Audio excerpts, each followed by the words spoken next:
Good evening, everyone, and welcome to the Brian Crombie Radio Hour on Saga 960. A real estate agent that I became acquainted with posted recently that she is actually selling investment real estate properties in Portugal. And I thought, wow, that sounds like a really interesting avocation. And so I thought I'd check in with her. And she's also a real estate agent here in the Greater Toronto area, specializing, I think, in Mississauga. And she also specializes in Airbnb vacation properties north of Toronto. So we may talk about all that and a little bit about real estate, but I really want to focus in on why would someone want to invest in real estate investments in Portugal. So I want to introduce you to Carla Corsi. She is a realtor. She has been for 10 years. Prior to that, she worked for the City of Toronto, safety and security for over 23 years. And she decided to resign from the City of Toronto and follow her energy and passion toward real estate and helping people achieve goals. Carla, welcome to the show. Thank you for having me once again. So tell me, why would you want to invest in real estate in Portugal? Well, I am Portuguese as well, so I'm very familiar with the country, the culture, the economy over there, and definitely the interest that it has gained over the last little while worldwide. I don't want to say that too openly because, it is an undervalued place to visit right now, but I know there's been a lot of attention on vacationing there and buying properties there. The prices are still very reasonable for foreign investors like Canadians. And it's a great place to invest. It's become a hot spot for Europeans. A lot of British invest in there, a lot of French, a lot of people from Germany. And, unlike maybe some other countries, you actually don't need to be a citizen to buy property there. You just need a tax number, which is pretty easy to get. You work with a lawyer and they help you do that. And it's about 150 euros, if that, to help them do that. And I've got a really good friend over there. I've known him for 20 plus years in the Algarve, who is a real estate broker as well, independently. And he buys condos and properties, and he renovates them and sells them, flips them. And then on top of that, whoever he buys it to, if they are investors and want to rent it out through Airbnb or what have you, he'll actually property manage it for you as well. So it's kind of like a one-stop shop. So even though I'm selling it there, I'm not licensed. So I just want to put that out there. I'm not licensed to sell in Portugal. I'm not affiliated with any company or brand. It's basically off-market stuff that he would come into contact with through his own inventory, and I'm facilitating it on this end. So tell everyone a little bit about the Algarve area of Portugal. So the Algarve is the southernmost part of Portugal, and the climate is super dry, mostly sunny throughout the year. A lot of tourist attractions, but also people that live there. And it differs from like Lisbon and other parts of the country that, in the wintertime, it's very damp and it's rainy. Even though their winters are very, very mild, they could see a lot of rain and stuff. And the Algarve seems to, for some reason, not be impacted climate-wise. So people in the wintertime, they still go there. It's like the Mexico of Europe, I guess, for comparative, ways to describe it. And the prices are very reasonable. So, you've got a lot of little nooks and crannies off the beaten path there. Albufeira is one of the most popular tourist places, and it is very touristy, but there's also a lot of other areas like Lagos and Portimão that are just as beautiful. And, and the prices are very reasonable for people that come abroad and vacation there or can buy properties there. It's easy to acquire. And are these beach communities or fish communities or what? Yeah, Albufeira is a fish community. A lot of fishermen. It's beachy as well, very beachy. Most of the Algarve is beachy. And it's just, there's Faro is the capital, and it's a city like no other. And then you've got all these little off towns along the water there, and some are more populated than others, but any one of those places are amazing to visit, and I often recommend them when people ask me, hey, where should I go? And Sandy beaches or stony, rocky beaches? Sandy beaches all the way through. Excellent. And what's are you in the Atlantic Ocean or are you in the Mediterranean? Atlantic. And so wavy, cold or warm water? Very warm, very warm, very warm. Sounds idyllic. And it is. Is that the area of Portugal that you're from? No, so my parents are from the north. My mom is from the north, and my dad is just in the middle, just north of Porto. And we have a place in Lisbon, where we're about 20 minutes away from Lisbon by car along the coast. So those beaches are a little cooler, they're a little colder. But when you go south, just like anything else, the water warms up quite a bit. So it's very desirable. You can't go to Portugal and not visit the Algarve. That would be a shame. I mean, it's a 2-hour, car ride, and it's a lot of beautiful places to see down there. And if you had to compare it to, Nice or Cannes, the south of France, or Sorrento, Amalfi, the southern Italy, how does it compare to those areas? Well, I haven't been to a lot of those places, so I wouldn't be, comparing it fairly. From what I see, those places are just as beautiful. Every country is unique in their own way and has, beautiful different places. I'd love to go to all those places, just like I'd go to the Algarve. So I think someone should go to, everywhere, right? Greece, Italy, Portugal, you have to explore it all. But it's just so full of culture and the food and hospitality. Like, it's just a great place to visit. And when I get feedback from people that are not Portuguese and they go down there, they say the exact same thing. It's just such a welcoming country, full of culture, and you eat really, really well for little money and drink really, really well for little money. And it's just an overall great place to visit. And if you went from Toronto, how would you fly there? So it's about a 5.5 hour plane ride over there. The islands are a little closer. They're about 4. But by plane. Direct flight to what? Direct. Well, you fly into Lisbon, you can fly into the Algarve directly, or you fly into Porto. Those are your 3 main airports, Lisbon being the most popular one. And if you went to Lisbon, then how does one get to the Algarve from there? You can either take the train, the bus. There's a bus that takes you there. It's about 5 hours. Or you can drive a direct highway, just like here, 400, very similar. And that's about 2 hours. And there's actually direct flights to Algarve directly from Toronto? Yeah, there's direct flights. Yeah, I mean, like with anything, there could be a stopover maybe in the islands. That's common. But I mean, every time I've gone there, I always do direct. When you say the islands, what islands do they stop over at? They stop at Ponta Algada, they stop at Madeira, they stop at various ones, makes your trip a little longer. So, I try to avoid that, but either or, you can do either or. Sounds fantastic. We're going to take a break and come back, and we're going to talk to Carla about actually investing in the real estate, and then how you actually, property manage it, and what the income might be. And is this a good investment or just a fun investment? Stay with us, everyone. Back in 2 minutes, talking about investing in real estate in Portugal. We're also going to talk a little bit about vacation properties in the north of Toronto and Airbnb and them, and maybe a little bit about the overall real estate market. Stay with us, everybody.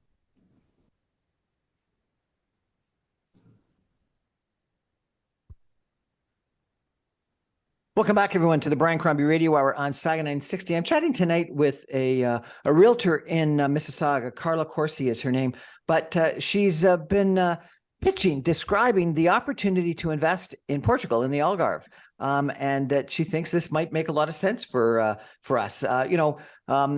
Carla, real estate prices are up in the Toronto area. I think you're going to tell us that maybe a little bit later. I've read some articles that real estate prices in cottage country are down a bit.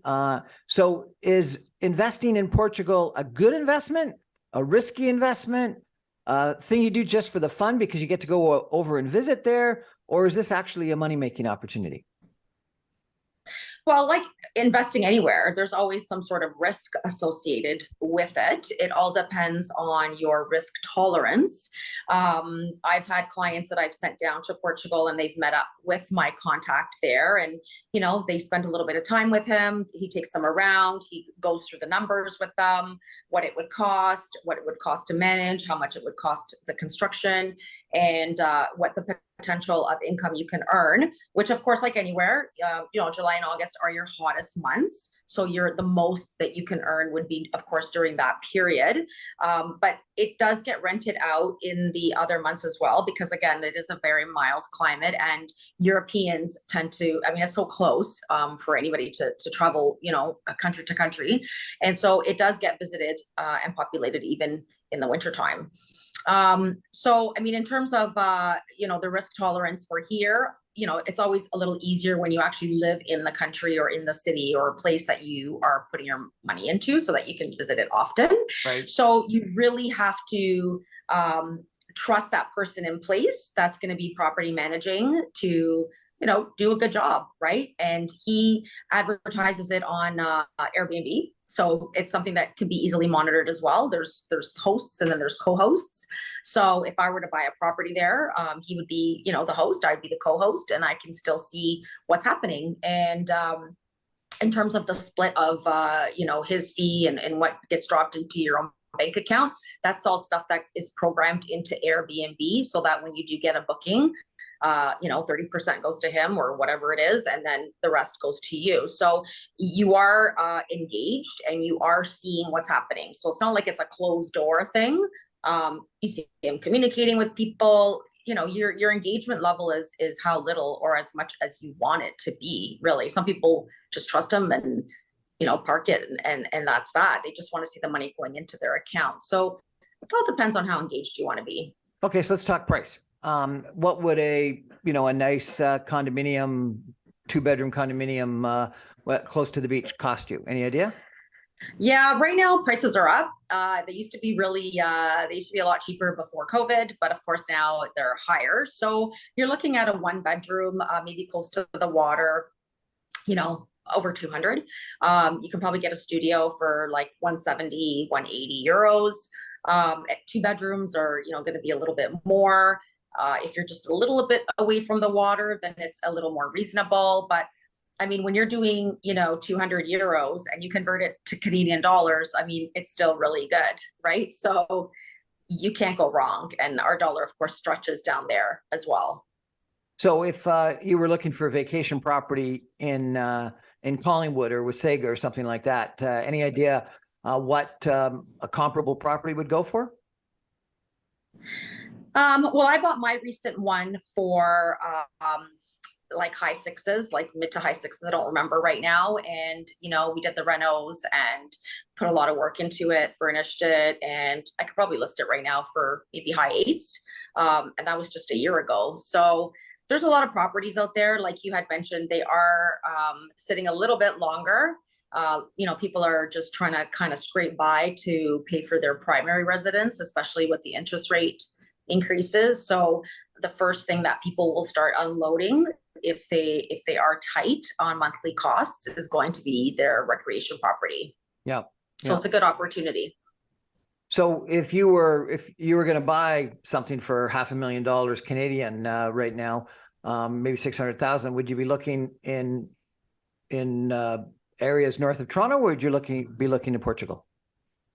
Where do you think the best dollar per square foot is? Dollar for money? Yeah, well, again, it all depends on your appetite. If you want to be engaged here and you want to kind of keep it safe and visit it and do your own property managing, or even delegate that to someone else, I think majority of people would be more comfortable doing it here versus doing it overseas, especially in a country that they're uncertain of. So most people that are investing over there right now are Portuguese, because they know the country. So people like me, right, will buy properties over there.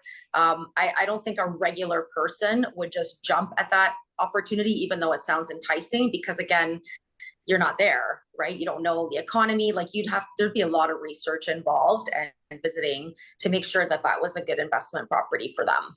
Okay, so tell us a little bit about the economy, the political system. Should we be comfortable with Portugal or concerned with Portugal? But frankly, that in regards to Ontario and Canada as well, I guess. Yeah, I mean, I'm not there day to day, so I can't comment on the day to day, but it is a good country to invest in. It's a lot of businesses run well there, and people that obviously live there. It's different when you live there, and it's different when you bring outside money there. But it is a good country to invest in. I mean, there's no, I'm not going to say there's no corruption. I'm not going to go that far because I'm not there. And I don't think that would be a fair statement to make. But all in all, overall, I mean, I would be comfortable investing there with no issues. And I know other people have as well.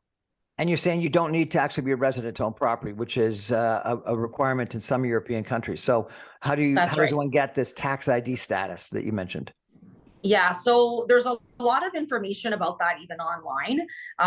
So for me, because I'm a Portuguese citizen, I just go and it's part of my identification that I have a tax number, as long as, with my driver's license and my health card. But for a foreign person to go there, that is simply done through lawyers. So you would get in touch with a lawyer there, and there are some that specialize in actually doing this. I'm not sure if the consulate here would be much help. I mean, sometimes they kind of do things at their own pace, but if you liaison with a lawyer there or get a referral, like say through my contact, I think the process is expedited. And like I said, I think it's only like 130 to 150 euros to go through that process. And what's the typical asset one would be buying? Is it a villa? Is it a condo in a big condo building? And is it a condo in a mid-rise building? Is it a cottage? Is it a house? What's the options? Typically, it's a condo. It's a condo in a building. Some are low rise, some are high rises. They're not some have pools, some don't. So obviously, if you're going in a building that, it's like boutique-y, it's going to be less money. The maintenance fees are like $200 a year or something like that. Like, it's really, really reasonable. If you start getting into places that have pools, and the maintenance fees are like a little bit higher, but it's not like here where it's a monthly. I think it's a yearly thing, and far more reasonable than what you would pay here. We've been hearing a lot about the heat in Europe and lack of air conditioning. Is air conditioning typical in these condos or not? Not really. Not really. Some have them, some don't. But I mean, again, you've got like the breeze and the ocean. But most of the new places do have AC. The older buildings do not. I mean, they just haven't been built, for venting and stuff like that. Right.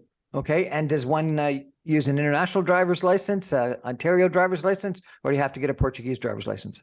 Nope, you don't have to get a Portuguese driver's license. Usually when you rent a car, you just present them with the driver's license of your country, and you pay your insurance and whatever it is, and away you go. And if you wanted to get a mortgage, can you raise money from a local Portuguese bank, or do you do that here, or do you have to do it all with equity? No, you would do it there. Or unless you go there with liquid cash. So you'd go find a local Portuguese bank and raise what percentage of a typical asset value can you leverage with mortgage debt? It would probably be similar to here. They have their own numbers. I mean, I'm not in the banking system there, so I don't know exactly the loan to value that they use. But you would have to put a deposit like you do here, 15 to 20%. I don't think it's as rigorous as it is here. Like I said, our dollars stretches, and they go through the same contingencies, like, do you have a job, credit, like they go through all that as well. But it would be for someone that's employed and has, good status and can provide pay stubs and job letters, just like here.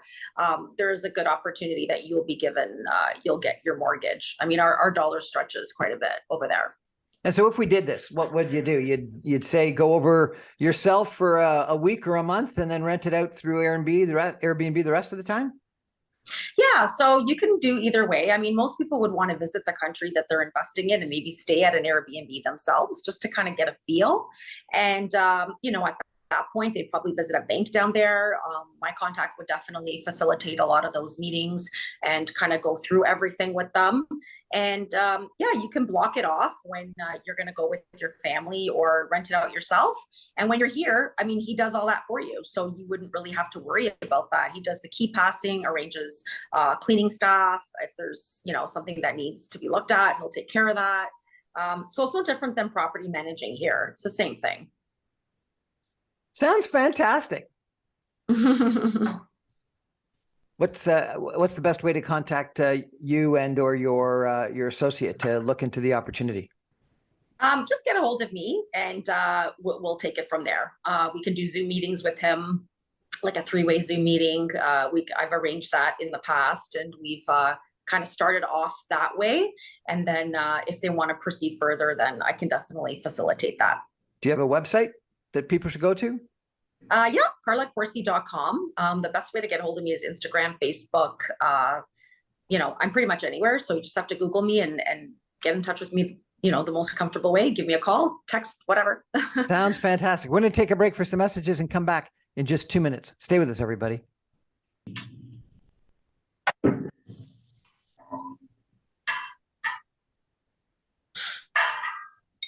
Welcome back, everyone, to the Brian Crombie Radio Hour on Saga 960. We're chatting tonight with Carla Corsi. She's a local Mississauga-based real estate agent. She has really intrigued me and maybe you with the idea of investing in the Algarve in Portugal, in a condominium and close to the beach, and then maybe renting it out by way of Airbnb. And she's got the contacts to make it happen for us. But I thought while we had her, we might as well just check into the local market. Carla, interest rates are up. Lots of people have been saying that housing is unaffordable. What's actually been going on in the marketplace? Down in the street level where you are trying to sell homes? Well, July saw a very balanced market. I mean, July and August tend to be slower, and that's just a yearly thing. People are out, enjoying summer. Kids are out of school. People are on vacation. The interest rate, of course, was raised during the summer months, and that, just kind of slowed things down. Now, there are buyers out there that are still very, very motivated. And the buyers that are looking, they are serious buyers. They're not just, going la-di-da looking at houses because they've got nothing to do. So there are still motivated buyers out there that have just adjusted to the real estate, the current rates as they went up. From last year, we're actually up in sales 7.8%. So that means, people are buying. New listings are up 11.5%, which is a good sign. People are selling their homes for various reasons.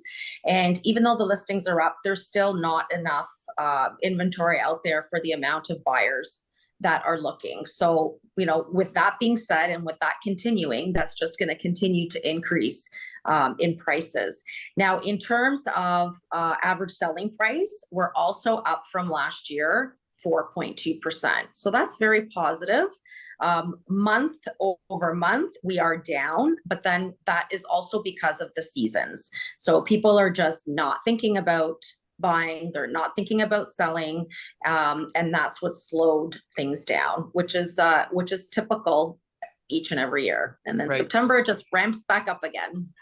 So inflation was higher than people were expecting the last month, and so therefore some people are saying that the Bank of Canada, which had suggested it might stall its interest rate increases, might actually have to increase again. If there's another coming interest rate increase, what do you think is going to happen with that? Is it just going to, once again, sort of be accepted, or is it going to dampen demand? It's going to dampen the level of affordability for people. So those that were, qualified to buy a detached, but still want the ownership, they're going to have to adjust and look at semis or towns, but that's not going to stop them from making the purchase if that's what they're motivated to do. It'll just adjust what their buying power is going to be. So we don't really know what's going to happen on September 6th. There's a lot of speculation that it might go up again, but really nobody knows. I mean, condos saw a bit of a hit. Overall, they're down 4.2%. So, a condo that would have sold for $675 is now at like $648 or something like that. So it did impact a little bit.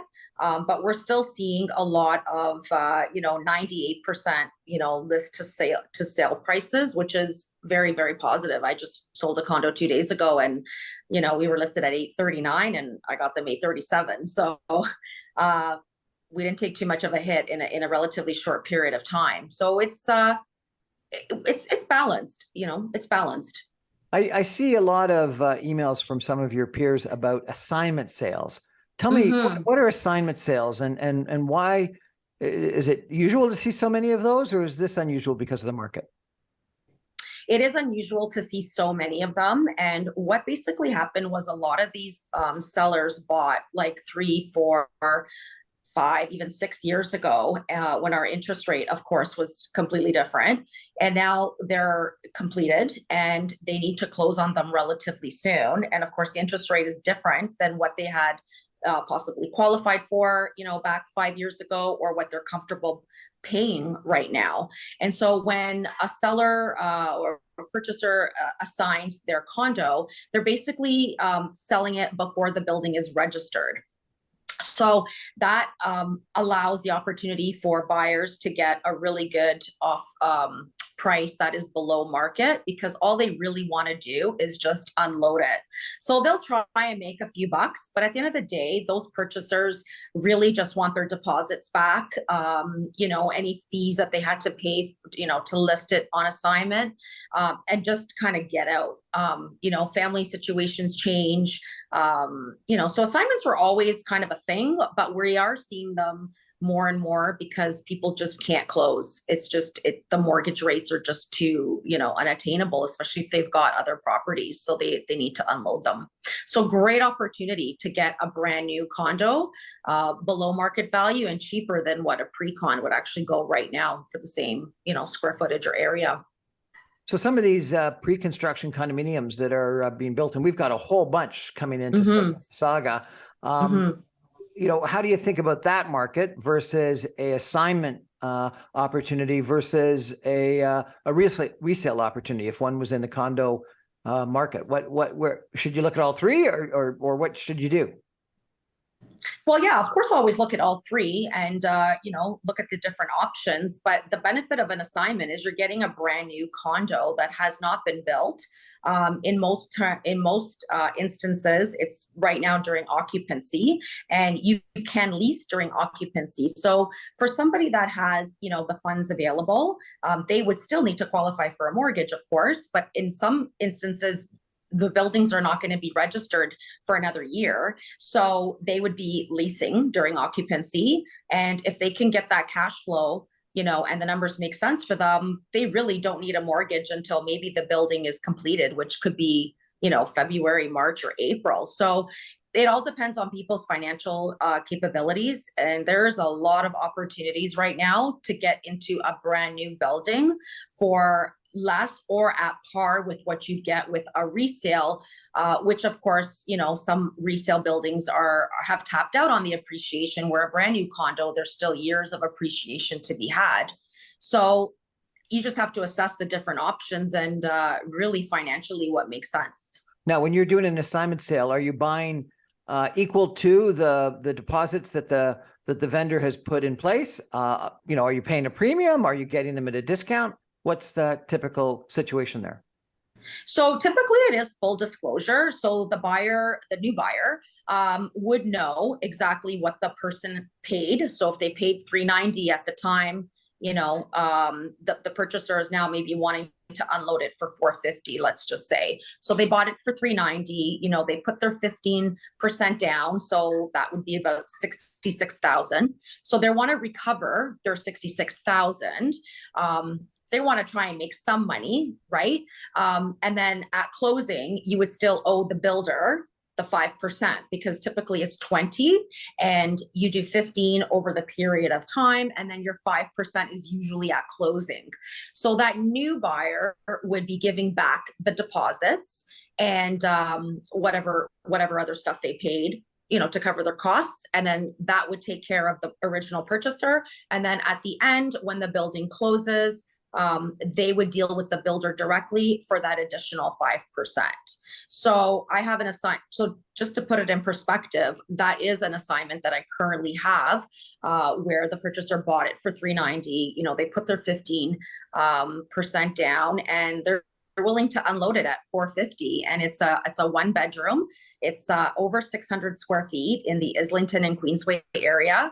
Does not have parking, but it's a brand new building. And where in the city of Toronto would you get a condo, over 600 square feet for $450,000? So they bought it at $390. Impossible. They bought it at $390, and they're selling it for $450. So they're going to make $60,000 on their investment, but they only had to put down what, 10 or 15% in the deposit? So that in this particular instance, my purchaser put 15% down over the course of the 3-4 years or whatever it takes. And the last 5% is usually payable on closing. So they haven't closed yet.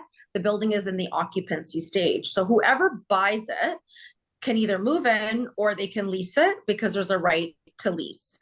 And then at the end, when the title gets passed and everything closes, then you would pay your additional 5% to the builder at that point. And the balance of the 450.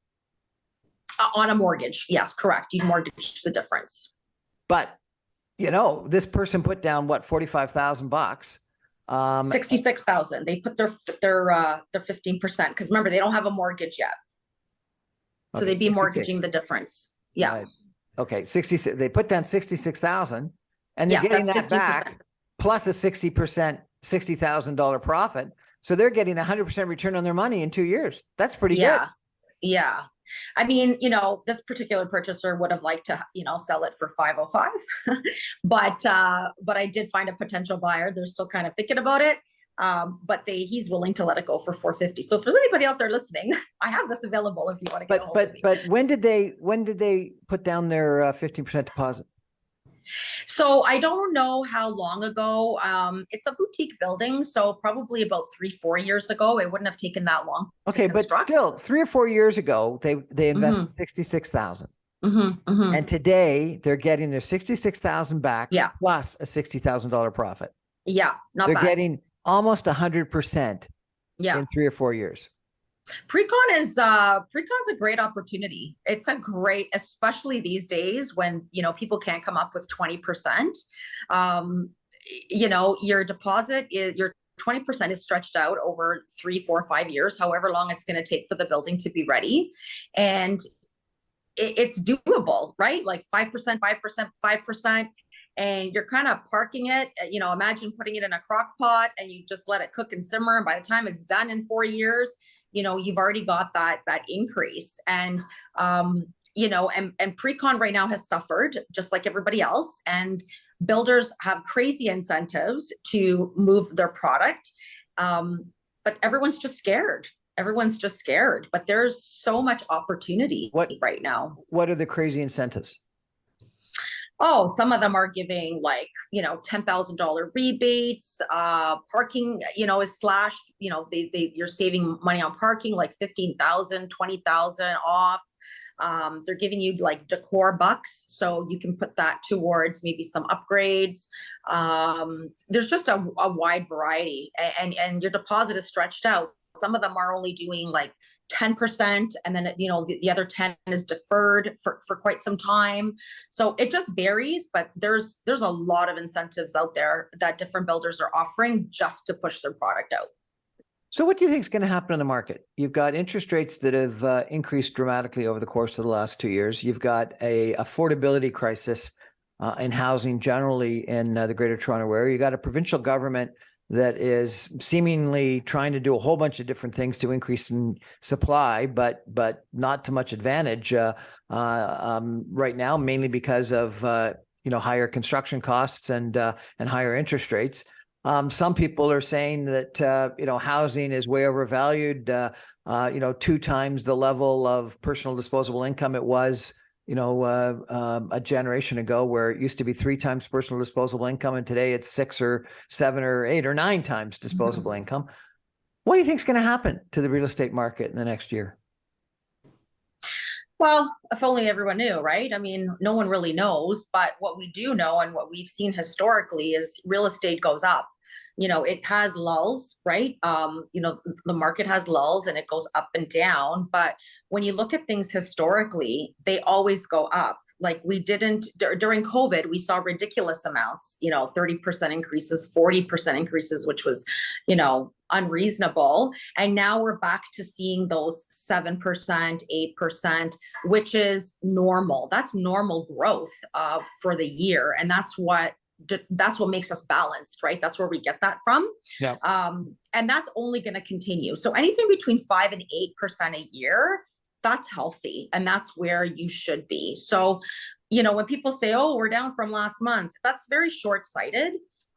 Real estate is excuse me, a buy and hold kind of thing. So you got to look at the long haul, and it is the best and most secure way to invest. I mean, way better than the stock market. You get your money back.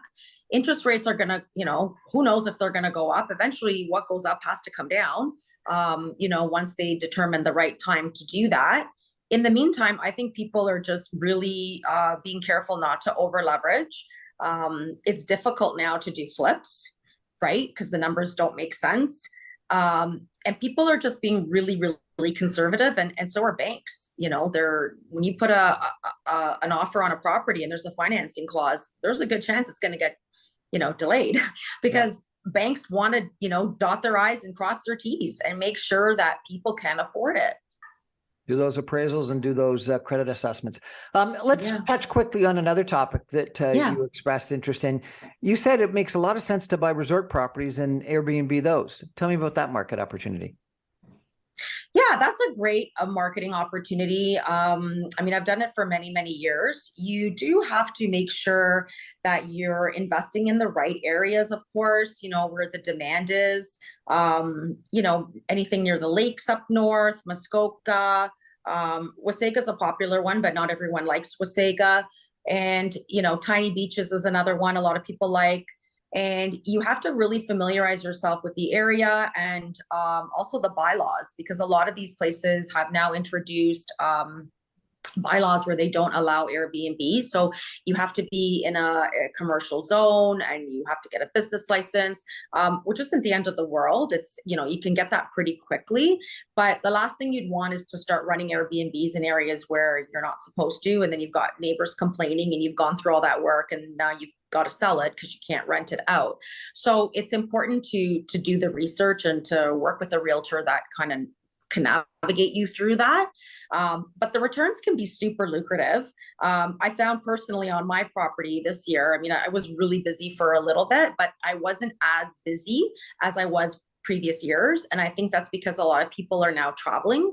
So the staycation, isn't really a thing. Still busy, but not as busy. So that's something that people have to consider as well. If you don't have the bookings, are you still able to carry your mortgage and all that? Because you don't want to be in the hole. So you need to do, your math.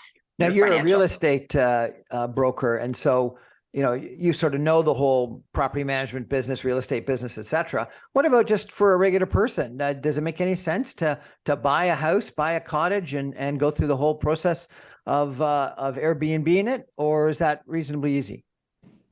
Oh yeah, it's reasonably easy.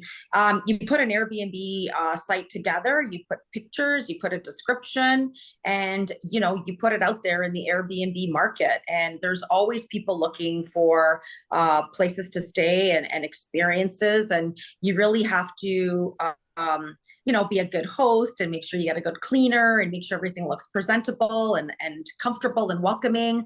And people will come back time and time again. They leave reviews, which is always a nice thing. You get feedback. And again, like some places you can charge, up 200 to and upwards of 900 to 1,000 a night. So if it's a bigger home, obviously you're going to get other people to split that cost. If it's just a couple in a smaller place, then you can, maybe get 300 a night. And if you have it booked consistently, and you can even enlist the services of a property manager to do that for you if you're not quite sure and you want kind of someone else to take over. But it could be very lucrative, and it could be a lot. The returns can be better than if you were to rent it out conventionally, for sure. I saw an article recently that there's sort of an Airbnb for students that are renting rooms in homes. Does that make any sense? Yeah, students would normally be like longer term, usually for the term of the school year. So I don't know how they would Airbnb it. It's not Airbnb. It's a website that places students for the term in homes, in rooms in homes. Yeah, there's a lot of that with exchange students. That's been happening for a long time. You just basically take up real estate in someone's house and they've got a room and you pay them rent on that room specifically. I can see families or empty nesters that have extra bedrooms that they take in these students, and they do that. I've heard of that before. Yeah. So bottom line, was it a smart move to leave the city of Toronto and become a real estate broker? To leave the city of Toronto? I'm still in Toronto. No, but you worked for the city of Toronto. And you left. My job. Yes. Oh, yes, absolutely. I mean, I loved my job. I did it for like 20, I think I was in my 24th year or something like that. But, you know, it was time, and I was already a realtor for, I think, 8 years at that point. So I was already established, and I kind of set myself up so that I wouldn't be, you know, abandoning a government job that had a pension. That would have been negligent. So I kind of had everything in line, and yeah, I left on good terms and good spirits, and never looked back. I love it. I put my energy and my passion now into what I love to do. So it was a good move. Well, thanks so much for joining us today. Really appreciate it. And You're very welcome. We're going to try to connect in with your broker friend in the Algrave. Yeah, that would be fun. That would be a lot of fun. Stay with us, everyone. Back in 2 minutes.